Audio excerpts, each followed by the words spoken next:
जय श्री कृष्ण। आज हम कार्तिक कृष्ण पक्ष की रमा एकादशी की कथा और उनके व्रत करने से क्या फायदे होते हैं और कौन सी एकादशी से व्रत शुरू करना चाहिए वो बातें हम सब जानेंगे। जय श्री कृष्ण भगवान की जय। जय रमा एकादशी माता की जय। जो लोग एकादशी व्रत रखने का मन बना रहे हैं उन्हें इस व्रत की शुरुआत मंगसर महीने के कृष्ण पक्ष की एकादशी से करनी चाहिए, जिसे उत्पन्ना एकादशी कहते हैं।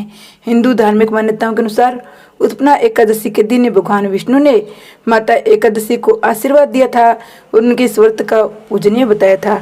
जो भी एकादशी करे वो इसे कर सकते हैं। जो 26 एकादशी जून जुलानी एकादशी शुरू करना चाहते हैं वो मंगसर की एकादशी से शुरू करें। एकादशी तिथि पर श्री हरि माँ लक्ष्मी की पूजा अर्चना करने का विधान है। ये एकादशी व्रत समाज में एकता, धर्मनिष्ठा और आत्मशुद्धि का प्रतीक है। इस दिन को जल का महत्व बढ़ाने की विशेष महत्व है, जो हमें प्राकृतिक धरोहर के प्रति सम्मान और आभारी बनाता है। ये व्रत मन को संयम सिखाता है और शरीर को नई ऊर्जा देता है। एकादशी का व्रत करने से भगवान विष्णु माँ लक्ष्मी प्रसन्न होते हैं और ये कार्तिक कृष्ण पक्ष की एकादशी दीपावली से पहले आ रही है तो वो माँ लक्ष्मी को अर्पित है।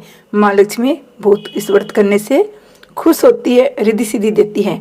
पुराणों के अनुसार जो व्यक्ति एकादशी का व्रत करता है वह जीवन में कभी भी संकटों से नहीं गिरता, उसके जीवन में धन और समृद्धि बनी रहती है। एकादशी व्रत करने के 26 फायदे भी है।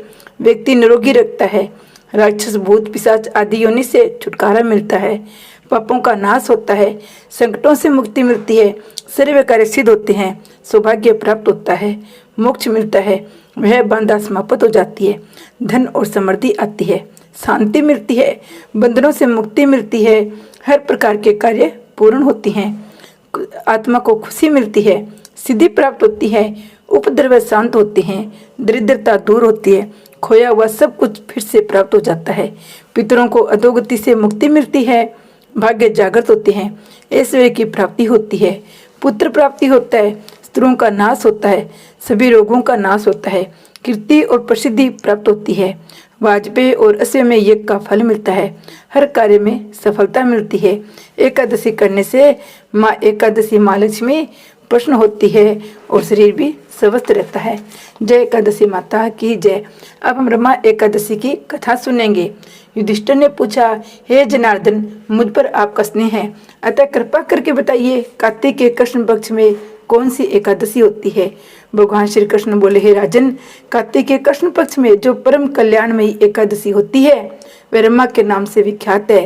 रमा परम उत्तम है, बड़े बड़े पापों को हरने वाली है। पूर्व काल में मुचुकुंद नाम से विख्यात एक राजा हो चुके हैं जो भगवान श्री विमुख के भगत और सत्य प्रतिज्ञ थे। निष्कंटक राज्य का शासन करते हुए उस राजा के यहाँ नदियों में श्रेष्ठ चंद्रभागा कन्या के रूप में उत्पन्न हुई। राजा ने चंद्रसेन कुमार शोभन के साथ उसका विवाह कर दिया। एक समय की बात है, शोभन अपने ससुर के घर गई। उनके दशमी का दिन आने पर समूचे नगर में ढिंडोरा पिटवा जाता था कि एकादशी के दिन कोई भी भोजन न करे, कोई भी भोजन नहीं करेगा। ये डंकी की घोषणा सुनकर शोभन ने अपनी प्यारी पत्नी चंद्रभागा से कहा, हे प्रिय, अब मुझे इस समय क्या करना चाहिए, मुझको इसकी शिक्षा दो।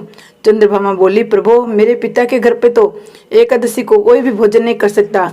हाथी, घोड़े, हाथियों के बच्चे, अन्य पशु भी अन्न, घास और जल तक का आहार नहीं करते, फिर मनुष्य एकादशी के दिन कैसे भोजन कर सकते हैं।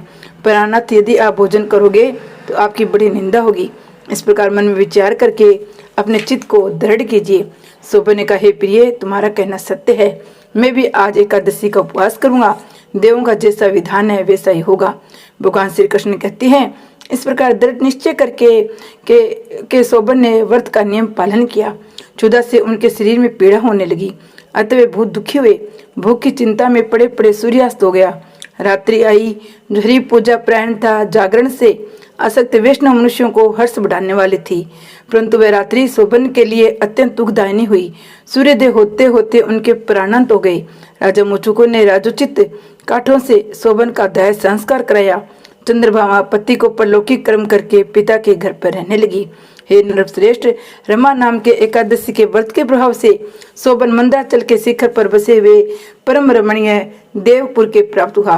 वहाँ शोभन द्वितीय कुबेर की भांति शोभा पाने लगा। राजा मुचुकुंद के नगर में सोम शर्मा नाम से विख्यात एक ब्राह्मण रहते थे। वे तीर्थ यात्रा के प्रसंग से घूमते हुए कभी मंदराचल पर्वत पर गए, वहां उन्हें शोभन दिखाई दिए। राजा के दामाद को पहचान कर वे उनके समीप गए। शोभन भी उसी समय द्विज श्रेष्ठ शोभन शर्मा को अयाजान सिंगरी आसन से उठकर खड़े हो गए, उन्हें प्रणाम किया। फिर क्रमश अपने ससुर राजा मुचुकुंद को प्रिय पत्नी चंद्रभागा का समस्त नगर का कुशल समाचार पूछा। सोम शर्मा ने कहा, राजन, वहां सबकी कुशल है। यहाँ तो अद्भुत आश्चर्य की बात है, ऐसा सुंदर विचित्र नगर तो कहीं किसी ने भी नहीं देखा होगा। बताओ तो सही, तुम्हें इस नगर की प्राप्ति कैसे हुई? शोभन बोले, हे द्विजेंद्र, कार्तिक के कृष्ण पक्ष में जो रमा नाम की एकादशी होती है, उसी का व्रत करने से मुझे ऐसे नगर की प्राप्ति हुई है। हे ब्राह्मण, मैंने श्रद्धाहीन होकर इस उत्तम व्रत का अनुष्ठान किया था, इसलिए मैं ऐसा मानता हूँ ये नगर सदा स्थिर रहने वाला नहीं है। आप मुचुकुंद की सुंदरी कन्या चंद्रभागा से ये सारा वृत्तांत कहिएगा। शोभन की बात सुनकर सोम शर्मा ब्राह्मण मुचुकुंद नगर में गए और वहां चंद्रभामा के सामने उन्होंने सारा वृत्तांत क्या सुनाया। सोम शर्मा बोले, सुबह मैंने तुम्हारे पति को प्रत्यक्ष देखा है। इंद्रपुरी के सामने उनके दूरदर्श नगर को भी अवलोकन किया। वे से अस्थिर बतलाते थे, तुम उसको स्थिर बनाओ। चंद्रभागा ने कहा, हे ब्राह्मण ऋषि, मेरे मन में पति के दर्शन की लालसा लगी हुई है, आप मुझे वहां ले चलिए। मैं अपने व्रत के पुण्य से उस नगर को स्थिर बनाऊंगी। भगवान श्री कृष्ण कहते हैं, राजन, चंद्रभागा की बात सुनकर सोम शर्मा उसे साथ ले मंदराचल पर्वत के निकट वामदेव मुनि के आश्रम पर गए। वहां ऋषि के मंत्र की शक्ति एकादशी सेवन के प्रभाव से चंद्रभागा का शरीर दिव्य हो गया। उसने दिव्य गति प्राप्त कर ली। उसके बाद वह पति के समीप गई। उसी समय उसके नेत्र हर्षोल्लास से खिल रहे थे। अपने प्रिय पत्नी को आई देख शोभन को बड़ी प्रसन्नता हुई। उन्होंने उसे बुलाकर अपने वाम भाग में सिंहासन पर बिठाया। तदनंतर चंद्रभागा ने हर्ष में भरकर अपने प्रियतमा से ये प्रिय वचन कहा, हे नाथ, मैं हित की बात कहती हूँ।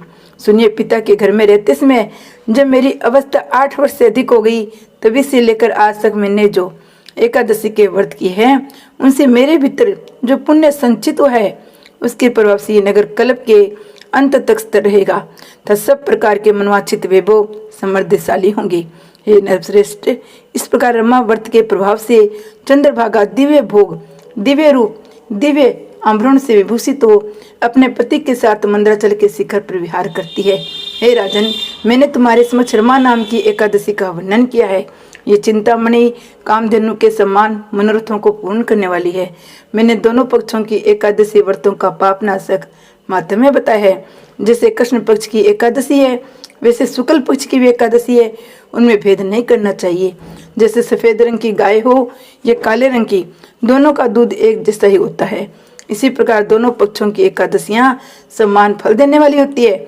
जो मनुष्य एकादशी के व्रतों का महत्व सुनता है, वह सब पापों से मुक्त हो श्री विष्णु लोक में प्रतिष्ठित होता है। एकादशी का व्रत कर सके तो करे, अगर व्रत करने में सामर्थ्य न है तो भगवान विष्णु माँ लक्ष्मी की पूजा करके कथा सुनने से भी भगवान विष्णु और माँ लक्ष्मी प्रसन्न होते हैं। जय श्री कृष्ण भगवान की जय। जय एकादशी माता की जय हो।